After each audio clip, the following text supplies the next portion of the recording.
So how do we maintain remission? Really, remission maintenance needs to be individualized.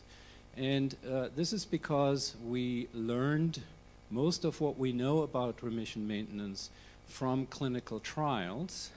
And many of these clinical trials are actually remission induction trials. Some, and more frequently nowadays, trials are designed to measure adequate remission maintenance, but clinical trials are only going on for a limited period of time because we want to get results in a lifetime of an investigator. So for these reasons, most of the data we have either are coming from trials that were designed to follow patients for 18 months or 2 years, but rarely up to 3 years. Whereas your journey with the disease here in this room, probably for most patients, already way exceeds that period of time. So we have to really make more long-term plans for remission maintenance, and the data from trials can educate us only so far. Also, we need to keep in mind that data from trials really tell us something about groups of patients and not so much about individuals. Now, we try to extract as much data as possible from the clinical trials so that we get a hint for what actually happens to smaller groups of patients that are better defined and more easily comparable.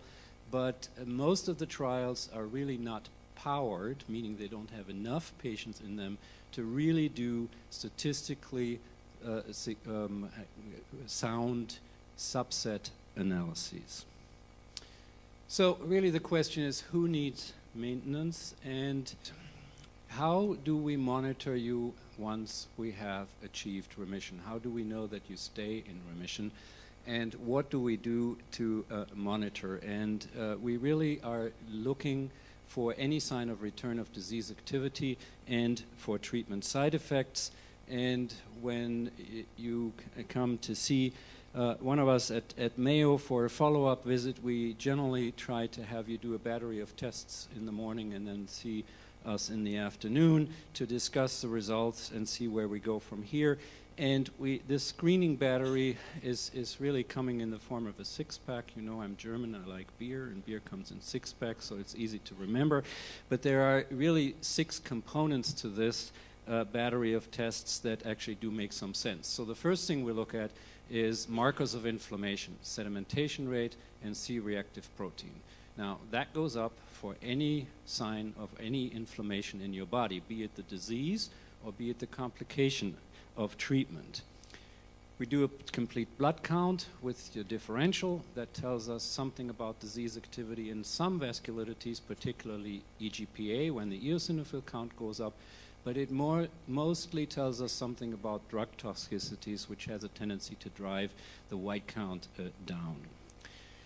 We do a metabolic panel looking at your kidney function and your liver function. Again, disease activity, kidney disease, kidney function, stability of kidney function, as well as drug toxicity on the liver front. We look at the urine to see whether there's any sign of inflammation in the kidney showing up in the urine, particularly microscopic blood.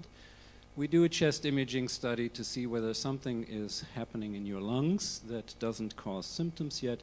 And ultimately, and particularly in patients with PR3 ANCA, we monitor the ANCA level. And with all this, we get a picture that we can relate to the picture that you had at original presentation of the disease and subsequently when you went into remission. And over time, we get a good profile, and when we see any changes in this panel, we can draw some conclusions about what tests to do next to really get to the bottom of any potentially recurring problem, or to reassure you that you continue to be in stable remission.